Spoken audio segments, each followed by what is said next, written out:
Em nome do Senhor, receber a sua palavra, ser consolado por ela, ser admoestado por ela, ser disciplinado por ela. A palavra de Deus, ela é útil, para a educação, para o ensino, para a correção, para que o homem de Deus seja perfeito e em toda perfeita obra. Esse é o propósito da palavra de Deus, nos moldar ao caráter de Cristo. A palavra de Deus tem esse objetivo na minha e na sua vida, Sermos o mais parecido com Cristo possível, ainda nesse contexto aqui. Isso é graça de Deus, isso é a graça de Deus. É o nosso tema hoje. Abra aí no Salmo 65, vamos ler dos versos 1 ao verso 4. Vai ser a nossa exposição hoje. Domingo passado eu peguei sobre o Salmo 16 e hoje eu estou pregando sobre o Salmo 65. Eu comecei a estudar esse salmo, que era para pregar numa quinta-feira, e Deus me levou a trazer essa palavra também hoje para a igreja aqui. Salmo 65, dos versos 1 ao verso 4, é o que nós vamos trabalhar hoje à noite. Diz assim a palavra de Deus: A ti, ó Deus, o louvor é devido em Sião. Sião aqui é Jerusalém, é em Jerusalém. E a ti se pagam os votos. Votos aqui é fidelidade, a aliança com Deus. Eles estão aqui pagando, assim, nós estamos sendo fiéis ao Senhor, pelos votos que nós fizemos em seguir a tua aliança. Ó tu, que escutas a oração, a ti virão todas as pessoas, por causa de suas iniquidades. Se prevalecerem as nossas transgressões, tu as perdoas. Bem-aventurado aquele a quem escolhes e aproximas de ti, para que habite nos teus átrios. Ficaremos satisfeitos com a bondade da tua casa, o teu santo templo. Vamos orar ao Senhor mais uma vez, pedindo a Ele que Ele abra o nosso entendimento, a nossa mente e o nosso coração para recebermos a sua palavra, o seu ensino e entendermos o que é que o salmista aqui está querendo dizer com esses versos aqui de 1 a 4. Esse é o propósito da nossa pregação hoje, trazer o ensino, os princípios de Deus aqui nos versos de 1 a 4 do Salmo 65. Ó Deus, nós estamos aqui, Senhor, abrindo a Tua palavra. É a Tua voz, é o Teu caráter. E nós, como pecadores ainda, Senhor, necessitamos da Tua intervenção, Senhor, para entendê-la. E não só para entendê-la, Senhor, mas para aplicá-la ao nosso coração e para, Senhor, nos alegrarmos no Senhor, na Tua bondade. Nos alegrarmos no Teu cuidado, no Teu pastoreio, para entendermos a Tua abundante graça derramada sobre nós. Ó Deus, nos ajuda, por meio do Teu Espírito Santo, Pai, a adorarmos o Teu nome, a nos submetermos à Tua palavra, a sermos fiéis diante do Senhor e dos homens. Assim te oramos, em nome de Jesus. Amém.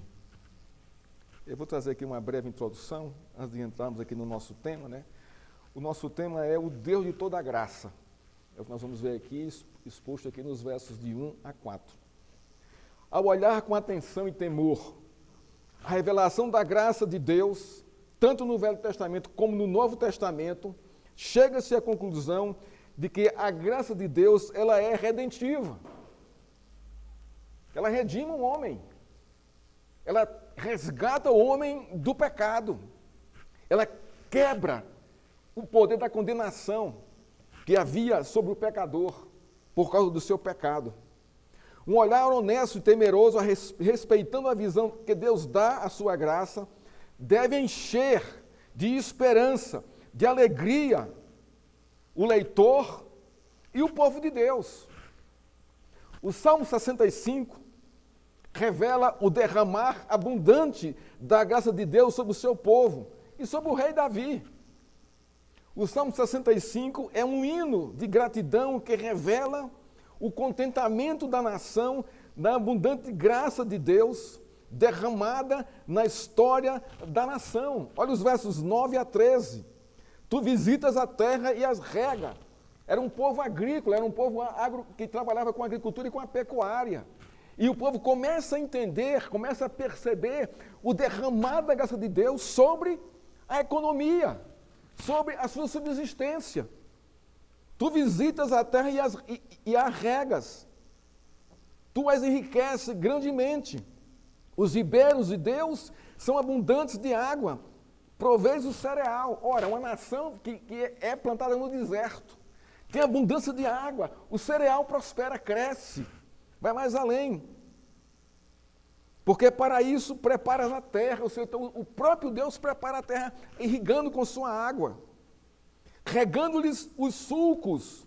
O que é sulco? É onde você bota um montinho e planta lá a semente, para que o milho, o trigo, a cevada cresçam ali. Rega-lhes o sulco, desmanchando os torrões. Tu as amolece com chuvisco, com orvalho que irriga, que mantém ali. E lhes abençoa a produção. Então, o que ele planta, ele colhe. Não morre na terra. Isso é a sua graça derramada sobre a nação. Coroas o ano da tua bondade, isso durante todo o ano. E as tuas pegadas destilam fartura. Por onde Deus caminha, irmãos, vem um trilho, um trilho de fartura para o seu povo, para a nação de Israel. E de júbilo se revestem as colinas, de pasto, de animais. Os campos se cobrem de rebanhos. Olha só, a prosperidade aqui da pecuária. E os vales se enchem de espigas, olha só, milho. Exultam de alegria e cantam. Quem? O povo, a nação. Pela superabundante graça de Deus derramada sobre essa nação. O nosso tema hoje é o Deus de toda a graça. E vamos trabalhar os versos de 1 a 4, como eu falei aqui no começo da nossa exposição. Há 4 palavras nos versos 2 e 3 que vão revelar a abundante graça de Deus sobre a nação de Israel e sobre o rei que governa essa nação. As palavras são oração, iniquidade, transgressão e perdão. Versos 2 e 3. Ó tu que escutas a oração, primeira palavra. A ti virão todas as pessoas, por causa das suas iniquidades. Segunda palavra, iniquidades. Se prevalecem as nossas transgressões, terceira palavra, transgressão, tu as perdoa. Então a gente começa a observar, né, que o Salmo está em cima, né, da abundante graça de Deus derramada sobre um povo que é pecador, que peca, que é iníquo, que transgride a lei, mas que vai ao Senhor em busca de perdão. O salmista, no verso 1, se coloca diante de Deus como aquele que foi alcançado pela abundante graça de Deus, pois do coração dele procede o louvor e sua fidelidade a Deus. Quem aqui? É o salmista, o próprio Davi. A ti, ó Deus, o louvor é devido em Sião, em Jerusalém.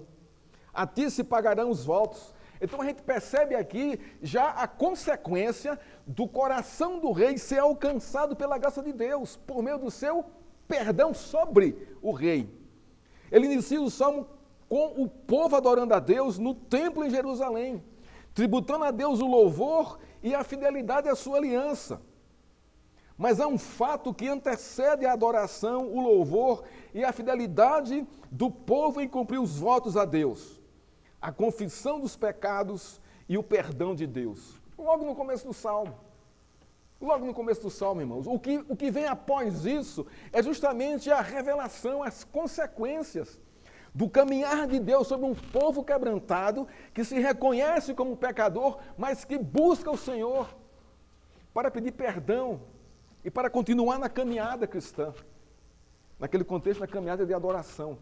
O cristianismo vem vem no Novo Testamento.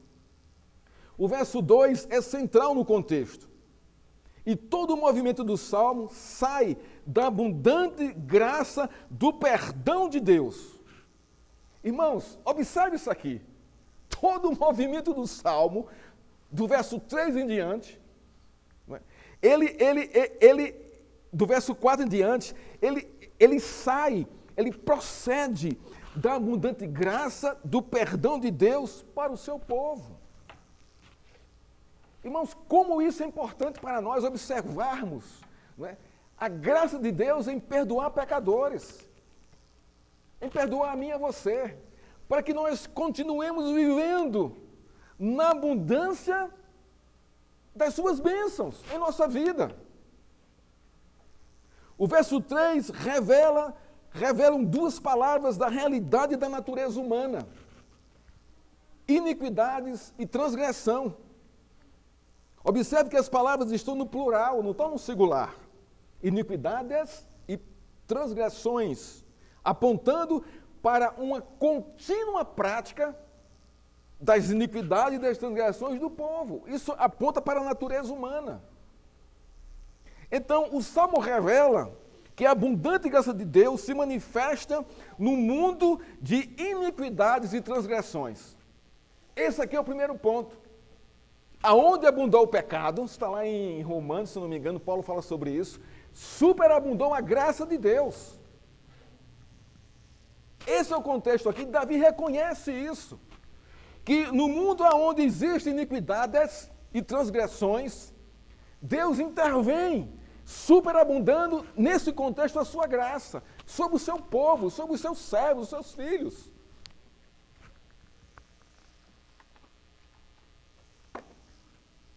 Em 1 João, capítulo 5, verso 19, o texto nos diz: o mundo inteiro jaz no maligno. Isto é, o mundo inteiro é mau em sua natureza. Isso tem a ver com as pessoas. E nós vivemos nesse contexto de um mundo que é inteiramente mau, completamente mau, cheio de iniquidades e transgressões. Mas nem por isso Deus deixou de agir, irmãos, de trazer esperança, consolo e conforto para o seu povo. Davi, no verso 3, fala de iniquidades e transgressões, se referindo à natureza das pessoas, à natureza humana. Assim como o apóstolo João fala em 1 João 5,19, como o texto que lemos. O fato é, para mim e para você, para entendermos a intervenção da abundante graça de Deus sobre o seu povo, é preciso observar a realidade da natureza humana e a situação do mundo sob o olhar de Deus. Senão nós não vamos entender isso. E a minha pergunta é: qual é a situação da natureza humana e qual é a situação do mundo? Ambos, tanto o homem como o mundo, estão condenados por Deus, estão ajuizados por Deus. Então a Bíblia afirma: tanto os seres humanos como o mundo criado estão sob o juízo de Deus por causa do pecado. Mas o que é o juízo de Deus, nesse contexto aqui? O juízo de Deus é o ato de Deus julgar pecadores baseado em sua santa justiça. Paulo, em Romanos 3,23, afirma: porque todos pecaram e destituídos estão da glória de Deus. Todos. Todos aqui são todos, sem exceção. Deus nivela toda a humanidade como todos são pecadores. Não há ninguém melhor do que ninguém, ao olhar de Deus, sob a sua ótica. Todos sem exceção, irmãos. Não existe bonzinhos. Não existe ninguém assim diante de Deus que seja bastantemente puro para receber a sua graça e as suas bênçãos. Não existe ninguém. E a pergunta é: mas por que Deus abençoa? Por causa da sua abundante graça. Sem que nós mereçamos, sem que os pecadores mereçam. A graça comum e a graça específica, Deus governa desta maneira. O que é a graça comum? São as pessoas que não são crentes prosperarem na vida. Deus está abençoando. Essa é a graça comum. Mesmo sem conhecer ao Senhor, mesmo sem glorificar o seu nome, essas pessoas são abençoadas. Porque Deus faz isso. Para que elas possam perceber de onde procede tudo que elas têm. E o que é a graça específica? É quando Deus toca o coração do homem e o salva, e ele tem a visão, ele tem a revelação plena do que está acontecendo na história, no mundo. Ele tem a revelação clara, transparente da bondade de Deus em Cristo Jesus, trazendo a salvação para o seu povo. Ele afirma em Romanos 3:23 que todos pecaram e estão destituídos da glória de Deus. Ele afirma ainda em Romanos 5:12, portanto, como por um homem entrou o pecado no mundo e pelo pecado a morte, assim também a morte passou a todos os homens, por isso que todos pecaram. Então, o que é a morte, irmãos, em nosso contexto?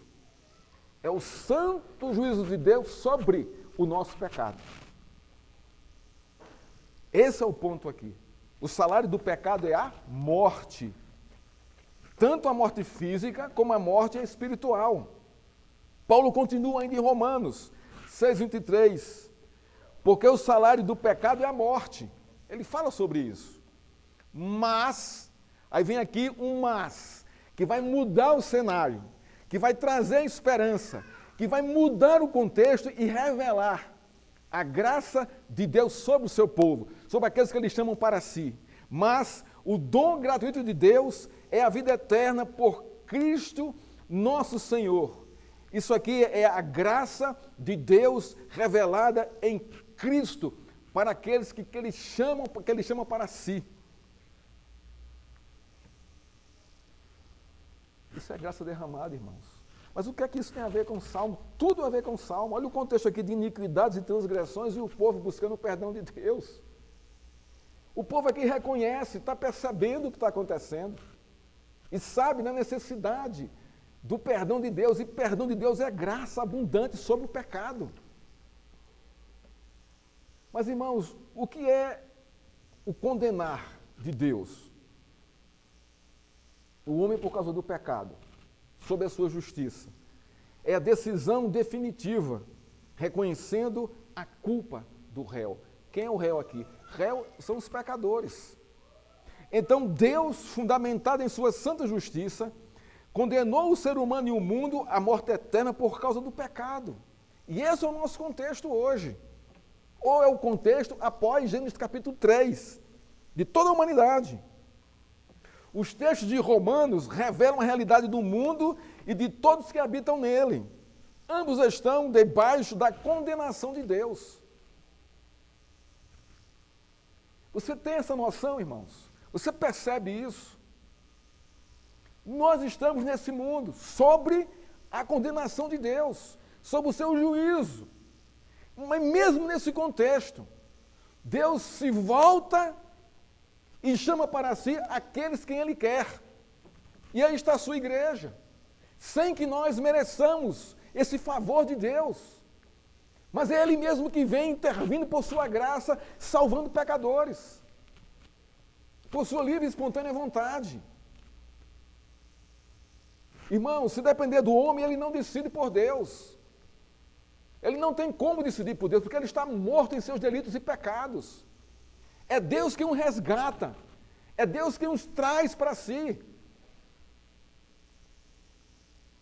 Então, o fato é, nós vivemos num mundo condenado sob a justiça de Deus. E o modo claro de observarmos esta realidade é a ação da morte sobre todas as coisas. As pessoas morrem, os animais morrem, as plantas morrem, as coisas se deterioram. Isso mostra a decadência, a falência e o juízo de Deus sobre todas as coisas. Sejam material e sejam imateriais. A ação da morte. E nós temos, a Bíblia fala de duas ações da morte. A morte espiritual, que é a separação do homem de Deus, é a quebra da comunhão do homem com Deus por causa do pecado. Davi fala aqui de iniquidades e transgressões. E a morte física é a separação da alma do corpo. Gênesis 3:19 diz, porque você é pó e ao pó voltará. Olha Deus ajuizando o homem. E mesmo assim, irmãos, Deus olha com misericórdia e graça e derrama a sua abundante graça sobre o seu povo. Contudo, quando observamos quem somos e como é o mundo à nossa volta, e percebemos uma imensidão de beleza, de atos de misericórdia, de bondade, de perdão, reconciliação e esperança, vamos entender o que Paulo diz em Romanos 5, 20 e 21. Ele diz assim: veio, porém, a lei para que a ofensa abundasse. A ofensa aqui é o pecado abundasse. Mas, onde o pecado abundou, superabundou a graça por Jesus Cristo, nosso Senhor. A lei mostra o nosso pecado. Diz isso, eu sou pecador. Mas a superabundante graça de Deus em Cristo, ela me salva da condenação e me justifica diante de Deus. E Deus me tem como filho, não mais como um pecador, não mais um condenado à morte eterna. A lei de Deus revela a abundante ofensa de nosso pecado contra Ele. Por isso Davi fala em iniquidades e transgressões, no plural. Mas a mesma lei revela também a superabundante graça de Deus sobre o pecado. Por isso, Davi fala no verso 2: ó tu que escutas a oração, a ti virão todas as pessoas, tu as perdoas. Irmãos, isso é a graça de Deus sobre o seu povo, sobre mim e sobre você. Nos versos 2 e 3, as pessoas que estão indo a Deus, conscientes das suas iniquidades e transgressões, estão desesperadamente clamando pelo perdão de Deus. Esta é a realidade da abundância do pecado, mostrando isso. Mas no mesmo contexto, nos versos 2 e 3, elas são recebidas e perdoadas por Deus. Esta é a realidade da superabundante graça. Sem que mereçam perdão, recebem de Deus o dom da salvação. Vocês estão entendendo o que está acontecendo aqui? Então, como é que o povo percebe a ação de Deus? O povo olha para o seu contexto social e econômico e vê naquilo que ele produz, nas suas economias. A terra produzindo, o gado produzindo, tendo água, tendo orvalho, tendo pasto. Então isso é a graça de Deus sendo derramada sobre a nação. E não só isso, nós temos o nosso coração perdoado por Deus. Por isso que nós podemos ir aos atos do Senhor e estar em sua presença. Isso é graça abundante de Deus sobre o mundo ajuizado por causa do pecado. Por que você está aqui hoje, irmãos? Qual é a resposta mais correta? Porque Deus lhe trouxe a sua presença. Isso o que é? Isso é graça abundante de Deus. E muitos irmãos em nosso contexto perderam essa dimensão, perderam essa realidade e não conseguem entender esse contexto. O resultado da ação graciosa de Deus, sobre aqui, o contexto aqui do Salmo aqui, é louvar a Deus e cumprir os votos de fidelidade a Ele, verso 1. Essa é a consequência de quando nós entendemos quem somos, a nossa natureza, o mundo em que nós vivemos. E percebemos que mesmo nesse contexto nós somos abençoados por Deus, não porque nós merecemos, porque somos bonzinhos e bonitos e carismáticos e simpáticos para as pessoas, não é por causa disso, é por causa unicamente da sua graça e bondade e misericórdia derramada sobre nós. Nada mais que isso. Os versos 2 e 3 revelam a realidade da miséria, da natureza pecadora do homem, e a superabundante graça de Deus sobre aqueles que, com o coração quebrantado, se chegam a Deus em súplica, clamando perdão. O Salmo 65 nos mostra que Deus é o Deus de toda graça. Superabundante graça. Isso não só no Novo Testamento, irmão, mas em todo o Velho Testamento, em toda a Escritura. A Bíblia é o livro que revela a abundante graça de Deus sobre o mundo condenado por Ele. Graça, irmãos, é favor, presente e merecido. Na Bíblia, a graça é dom de Deus, dada a pecadores sem que eles mereçam. é dom concedido por Deus para a salvação. É algo que não podemos alcançar por meio das nossas obras, é esforço e sacrifício. Não adianta isso. Andar de joelho, subir escada de joelho, pagar promessa para ser mais santo, mais limpo, mais consagrado. Irmãos, nada disso tem valor diante de Deus. Isso são atitudes inócuas, vazias, ocas, sem fundamentação bíblica. Não é por aí que vai, não é pelo nosso esforço humano, pela nossa justiça própria, que nós vamos alcançar o favor de Deus. Mas não, é Deus que vem em favor de nós, sem que nós mereçamos. Paulo afirma em Efésios 2:8, porque pela graça vocês são salvos, mediante a fé. Que bacana isso! Mas olha a condição. Para sermos salvos mediante a fé, né? Pela graça e mediante a fé. Ele vai dizer o seguinte: mas isto não vem de vocês, é dom de Deus, não de obras para que ninguém se glorie. Irmãos, a ação da graça abundante e irresistível de Deus, salvando a nossa vida, é totalmente de Deus, não é nossa. Não é nossa. Isso é sua graça abundante aqui. E Davi diz aqui, irmãos, se prevalecem as nossas transgressões, tu as perdoas. Ele tem essa convicção, ele tem esse entendimento, que Deus é um Deus gracioso e perdoador, quando se chega a Ele com o coração quebrantado e contrito, pedindo perdão pelos pecados. O Salmo começa revelando os motivos do louvor a Deus. Deus escuta as orações e Deus perdoa as iniquidades e as transgressões. Olha só, irmãos, que realidade, que verdade para a nossa vida. Pois somos pecadores e pecamos ainda mesmo justificados por Cristo. Nós continuamos pecando.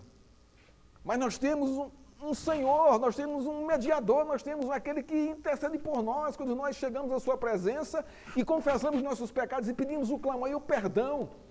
E Deus nos concede o perdão por causa de Cristo, da sua mediação. O Salmo não descreve a oração de confissão, não está aqui exposta, mas de modo claro revela que havia iniquidades e transgressões no meio do povo. Davi orou a Deus porque reconhecia que ele e o povo tinham pecado diante de Deus. Essa é a consciência do cristão. É entender isso, você conhecer sua natureza, que há uma necessidade premente em mim e em você de depender de Deus, da sua graça, do seu perdão, da sua bênção em nossa vida. Isso é, irmãos, isso é vital para a nossa vida cristã. Reconhecer quem é Deus, quem eu sou e a minha necessidade dEle, a necessidade da minha comunhão com Ele, que ela não pode ser quebrada pelos meus atos de pecado, por palavras, pensamentos, ações e sentimentos. O pecado tem nome? Tem nome, você sabe disso. Confesse a Deus os seus pecados pelos seus nomes. Clame a sua graça e perdão. E o que vai acontecer, irmãos? Olha só o que diz aqui no verso 4. Bem-aventurado aquele a quem escolhes. Quem são esses? Aqueles que se chegam a Ele, um coração quebrantado e contrito, pedindo perdão. Observe o verso 3. No Salmo 57, no Salmo 51:7, é um Salmo de Davi. A gente está aqui no 65, então o Salmo 51 está lá atrás, aqui na ordem cronológica do que os Salmos foram colocados aqui na Escritura. E é interessante observar o que é que ele diz no Salmo 51:7. Aqui, quando Davi tem consciência do seu pecado, né, que ele fez contra Deus quando adulterou com Betseba e matou o marido dela, matou Urias. E o profeta Natan vai lá e diz: olha, tu pecaste contra Deus. Mas olha só o que acontece aqui no Salmo 51:7. O que ele diz: sacrifício agradável a Deus é o espírito quebrantado. Coração quebrantado e contrito não desprezarás, ó Deus. É isso que acontece aqui no Salmo 65, nos versos 2 e 3. O verso 4 dá O verso 3 diz, tu nos perdoas. Está no verso 3, tu nos perdoas, tu as perdoas, né, as nossas transgressões. Mas como saber que estamos perdoados por Deus? É uma questão bem interessante, né? Crer, você tem que crer por fé em Cristo Jesus. Confessou, você recebe o pecado. Porém, no contexto aqui, o verso 4 aqui dá a resposta. Deus permite que o pecador justificado se aproxime dele em adoração sem ser fulminado. Eles estão no átrio do Senhor. Eles estão na presença de Deus. Olha só o verso 4 aqui. Bem-aventurado aqueles a quem escolhes e aproximas de ti para que habite nos teus átrios. Logicamente, naquele contexto, estar no Santo dos Santos era impossível. Só o sumo sacerdote. O povo ficava no átrio. Em nosso contexto hoje, o véu foi rasgado de alto a baixo. E nós estamos claramente diante do Senhor, sem precisar de nenhum mediador para isso. Orar a Deus, ter o perdão dos pecados e ter a permissão de se aproximar dele é, no contexto, a revelação clara da superabundante graça de Deus derramada onde abundava o pecado. Irmãos, isso é lindo demais. Isso tem a ver comigo e com você. Onde é que nós estamos agora? Diante do Senhor, por meio de Cristo. No mundo onde o pecado abunda aí. Está aí. Tivemos o coração perdoado. Acabamos de orar aqui no começo da liturgia, confessando os nossos pecados e orando a Deus, entendendo e crendo no seu perdão, para adorá-lo, para estar em sua presença e gozá-lo. No Novo Testamento, em Lucas, capítulo 7, verso 38 a 50, Jesus revela de modo claro e direto a superabundante graça de Deus sobre a vida de uma pecadora. No contexto de João 7, 38 a 50, Jesus foi convidado por um fariseu para jantar em sua casa. Na ocasião, uma pecadora entra, se prostra aos pés de Jesus, chorando, molhava os pés de Jesus com suas lágrimas, os enxugava com seus cabelos e os ungia com perfume. No verso 41, Jesus explica ao fariseu sobre a ação da graça de Deus sobre a vida de um pecador. O fariseu, ao olhar isso, censura tanto Jesus como a mulher. Ele diz ao fariseu que o convidou para esse jantar: certo credor tinha 2 devedores. Um lhe devia 20 meses de salário, o outro 2 meses de salário. Como não tinham com o que pagar, o credor perdoou a dívida de ambos. O que Jesus está dizendo ali ao fariseu? Isto é a superabundante graça de Deus sendo derramada sobre pecadores que têm uma dívida impagável a Deus. Impagável a Deus. Observe mais uma vez no verso 4. É a superabundante graça das boas-vindas de Deus ao pecador justificado. Como? Como nós podemos ver a superabundante graça das boas-vindas de Deus a um pecador justificado?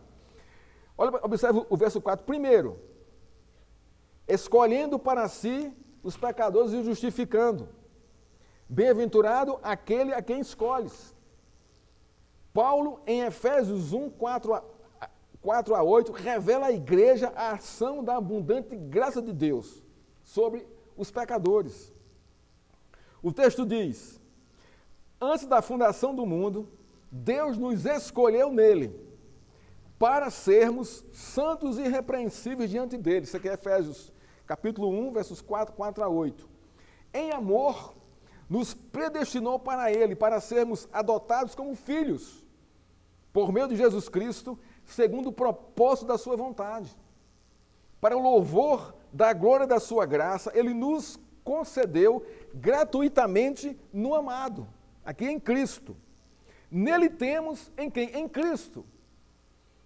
A redenção. Pelo seu sangue, a remissão dos pecados, segundo a riqueza da sua graça, que Deus derramou abundantemente sobre nós em toda sabedoria e entendimento. O texto de Efésios, capítulo 1, 4 a 8, revela de modo claro e real a riqueza da graça de Deus derramada abundantemente sobre aqueles a quem Ele escolhe para si. Vejamos aqui, irmãos, a ação na graça de Deus e o propósito dela na vida daqueles que Deus chama para si. Primeiro, Deus escolhe pecadores para si. Com que propósito? Fazê-los santos e justificados diante dele mesmo. 2. Deus predestina pecadores para si. Com que propósito? Adotá-los como filho. 3. Deus nos salvou gratuitamente em Cristo. Com que propósito? Para o louvor da sua glória. 4. Deus nos redimiu e nos perdoou em Cristo. Com que propósito? Revelar a riqueza da sua graça. 5. Deus derramou abundantemente sua graça sobre aqueles a quem Ele chamou para si. Com que propósito? Se revelar como o Deus de toda a graça. Deus derramou em Cristo toda a riqueza da sua graça em duas ações, claras aqui no texto. A redenção, que é salvar pecadores da escravidão do pecado e da morte eterna, e a remissão, que é perdoar pecadores e resgatá-lo do poder do pecado e da morte eterna. No contexto de Davi, a graça de Deus é derramada abundantemente do mesmo modo, como em Cristo, por meio do sacrifício dos animais perfeitos a Deus. Da mesma maneira, do mesmo modo. A graça abundante de Deus é derramada sobre a humanidade desde a queda de Adão e de modo singular sobre quem ele escolhe para si. Observe no verso 4 o efeito da graça de Deus derramada a quem ele chama para si. Olha que coisa linda isso aqui, irmãos. Ele aproxima de si seus escolhidos. Venham. Não é nós que vamos, irmãos. Entendam isso. É Deus que nos traz, que nos atrai, que nos chama. Segundo, Ele permite que eles habitem em sua presença, sem serem fulminados, sem serem exterminados. Isso é graça, irmãos. Terceiro, Ele promove a satisfação da sua comunhão. Por isso que eles são chamados de bem-aventurados. Olha aqui no verso 4. Bem-aventurado.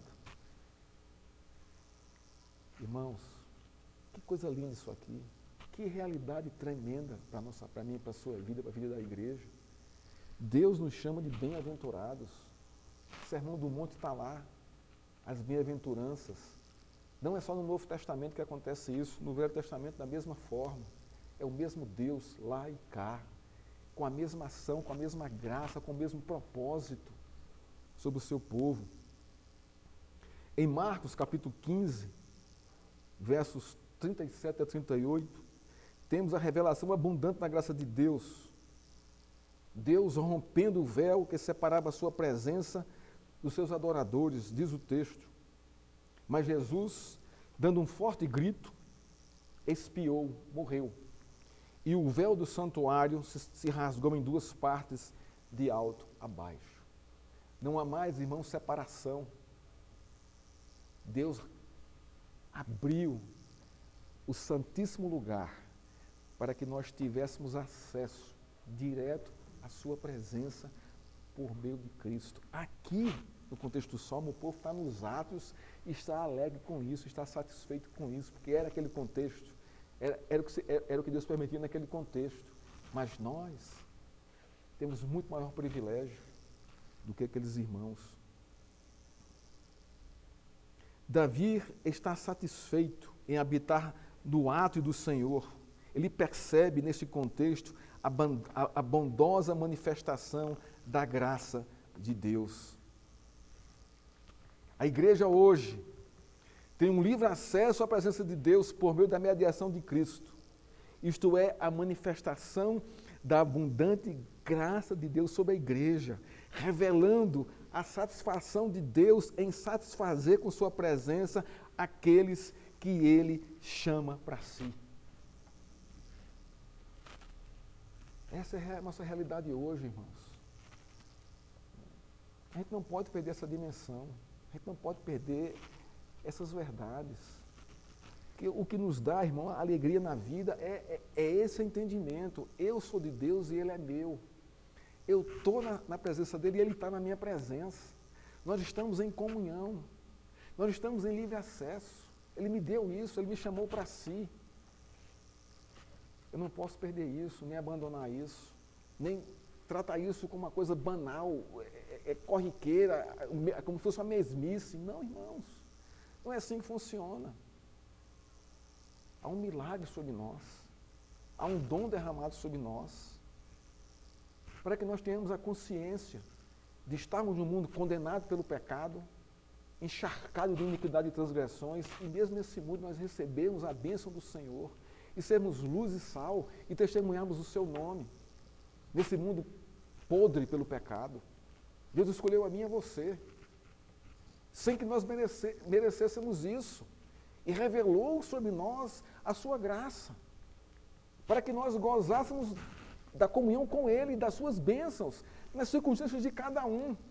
Porque eu sei, irmão, que Deus não tem abandonado você, seja lá qual é a sua luta, seja lá qual é a suas dores, suas provações, Deus está com você, mantendo, sustentando, alimentando, segurando, perseverando por você, para que você caminhe, não se desvie nem para um lado nem para o outro, e não abandone a comunhão com Ele.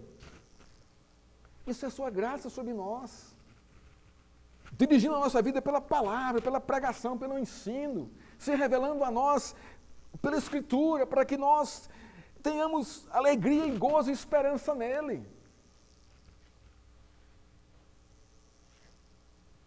Esse salmo, irmãos, revela justamente isso, nesses versos de 1 a 4 aqui. O Deus de toda graça. Conclusão, irmãos, da nossa meditação de hoje. O salmista, no final do verso 4, diz: ficaremos satisfeitos com a bondade da tua casa, o teu santo templo. Olha só, irmãos, onde é que está a satisfação do povo, dos eleitos de Deus aqui.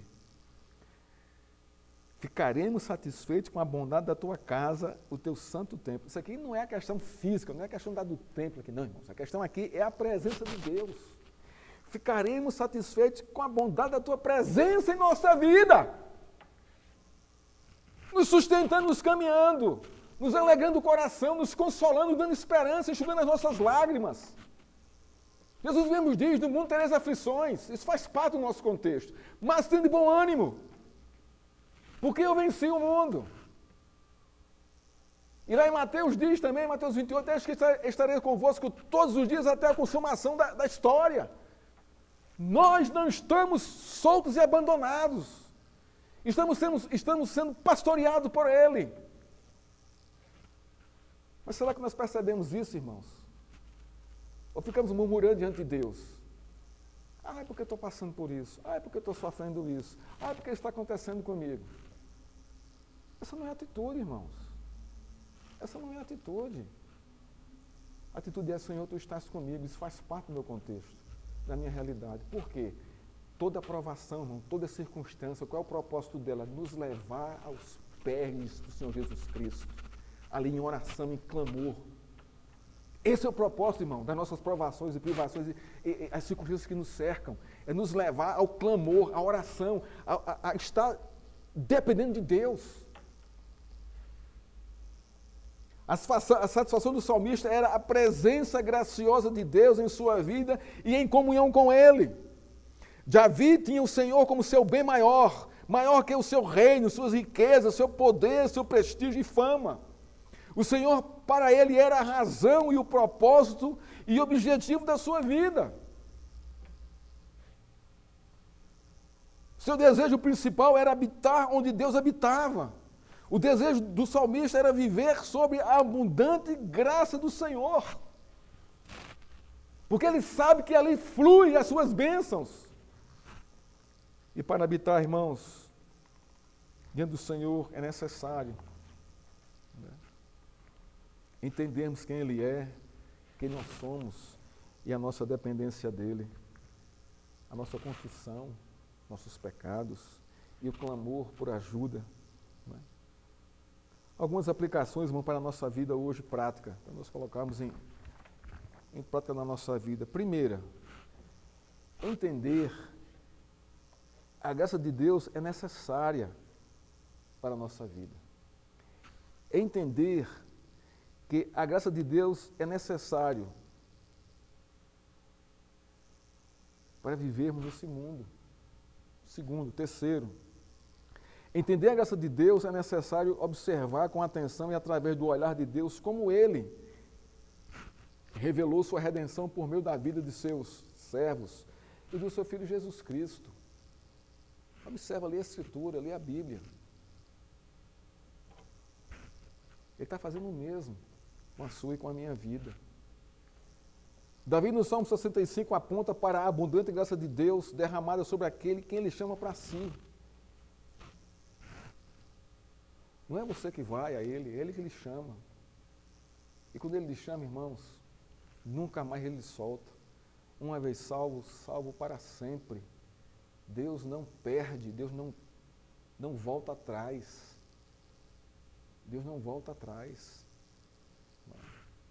Isso nos dá segurança, que mesmo quando caímos, quando damos topada aí, caímos, né, se nós nos arrependemos e voltarmos, Deus está lá para nos levantar, nos dizer, vamos lá, filho, continua, está perdoado, vai caminha para frente. Davi no Salmo 65, ele mostra que é Deus quem traz a redenção e a remissão para a nossa vida, por meio de Cristo. Davi também mostra nesse salmo, para se viver na presença de Deus, não é? E em comunhão com Ele, nós precisamos ser sinceros a Ele. E confessarmos nossos pecados e clamarmos a sua graça e a sua bênção sobre nós. Irmãos, que Deus nos abençoe, que Deus nos fortaleça, nos dê a alegria, não é, de entender o privilégio de sermos agraciados pela graça de Deus. E termos isso com grande consideração. E desfrutarmos dessa graça nesse mundo, nessa vida, testemunhando o seu nome, com alegria, com convicção e com verdade. Que Deus nos abençoe e nos fortaleça, que nos ajude a entender que Ele que nos escolheu e tem um propósito para isso. Nos adotar como filho, nos fazermos conhecer a sua verdade, para que nós testemunhemos a todos essa graça maravilhosa. Vamos ficar de pé, vamos orar ao Senhor e receber a bênção apostólica. Ó Deus, nós te louvamos, Senhor, pela tua palavra que nós ouvimos hoje. Abençoa, Pai, a minha vida profundamente. E eu entendo também que abençoa a vida da igreja, Senhor. Tua palavra, Senhor, ela é viva e eficaz.